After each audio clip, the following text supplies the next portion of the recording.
Okay, I'm rolling. Hi, Commissioner. You sent, thank you so very much for taking the time to speak with us. You sent letters to the New York State Parole Board arguing for Michelle Lennon's parole, correct? That's correct. Why did you write those letters? Well, we all know that the national statistics show that the average male gets 2 to 6 years of prison time for domestic violence, and the average woman gets over 15 years for domestic violence. It's a significant issue that we as Americans need to wrestle with and prevent. More injuries are... Just do this. Hold down below. Yep. Lower. Right, yep. Lower. Okay, and hold it right about there. Great. Go ahead. More women are injured in domestic violence than car accidents, rape, and there's another category combined together. I believe that in this particular case, supporting the review of the panel, she had community support.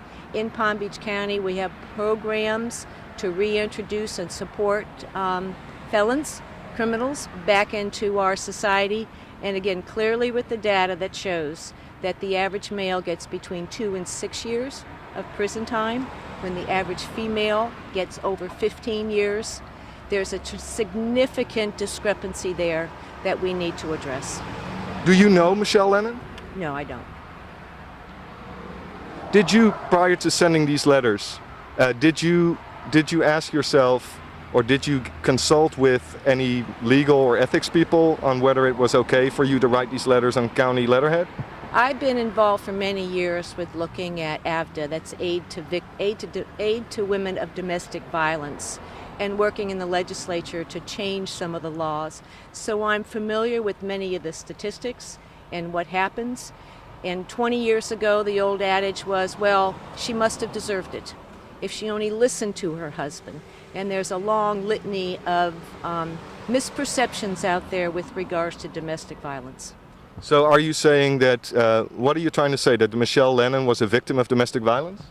Clearly, in the trial, she was a victim of domestic violence.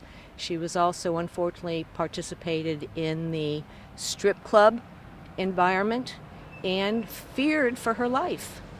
But she chose to marry this gentleman, and she, with the help of her boyfriend, beat him to death with a bat.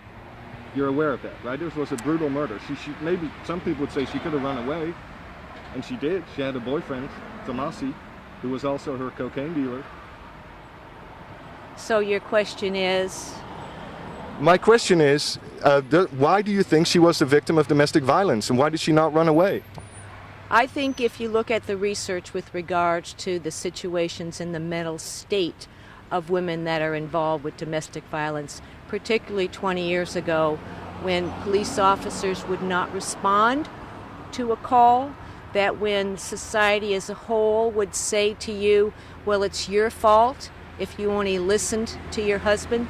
And there was, back then and even today, there's not a lot of programs and recourse for women that are involved with domestic violence.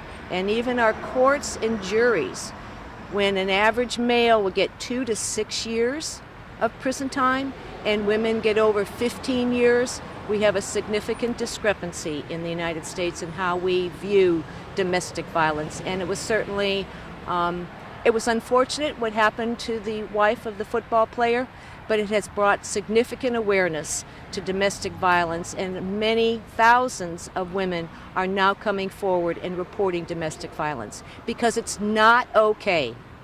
So are you saying that Michelle Lennon was a victim and Brooke Lennon, a dead man whose head was beaten in with a baseball bat, was the aggressor here?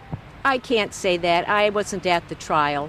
But all I can say is that historically, 20 years ago and even today, women of domestic violence are not given the proper rights that they should. When the courts will adjudicate the average male from 2 to 6 years and the average female 15 years of prison time, and that when various police departments don't take it seriously, when women don't feel that they have a recourse or a support system out there, they get very desperate. Right, but you're supporting the release of a convicted murderer who the judge described as a deadly piece of work, and you support her coming to West Palm Beach or Palm Beach County. My letter referenced that she had a supportive family that would support her, that in fact in Palm Beach County we have various programs available for women and men when they come out of our prisons. How long have you known the Fintzys? Oh, I've probably known them about 15 years. Did City Watch endorse you? When I was on the school board, yes, they did. And when you ran for county commissioner?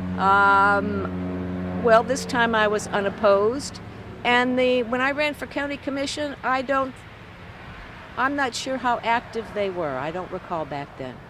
But it certainly was not a factor in my decision to write the letter on behalf of this woman, or any woman that is in fact incarcerated and is receiving disparate treatment. Have you written letters like these for other people? I don't recall writing letters. I've written letters for other individuals in support of their sentence that they were being adjudicated for, but I don't think I've ever done one for, in fact, murder. But women who are victims of a domestic abuse, it's a whole different category on how we treated women 20 years ago, and in fact on how we treat women even today. So this is the only letter to a parole board that you have written, but you may have written some sentencing letters too. That's correct. Anything else you want to say? I would hope that all women and men would report domestic violence, that they participate in programs to proper guidance and counseling so that this does not happen, because it does not only affect the women and the men, this affects their children and families, because we clearly understand that women who are involved in domestic violence, and if their children see it, their children tend to be perpetrators also. So, but really, it's interesting to me that I'm asking you about letters you sent to a parole board, and what I hear back from you is things about domestic violence. Can you just explain to our viewers why you are responding in that way to a question about a parole letter? I'm very concerned about domestic violence and support the programs and the various homes that we have here in Palm Beach County. I know the data, I know the myths out there.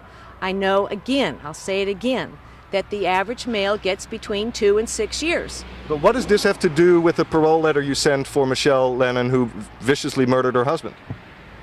This parole letter was to let the parole board know that they had a family that was supportive and a community that has a variety of different programs available to support any individual when, in fact, if they do get parole or if they are released from prison.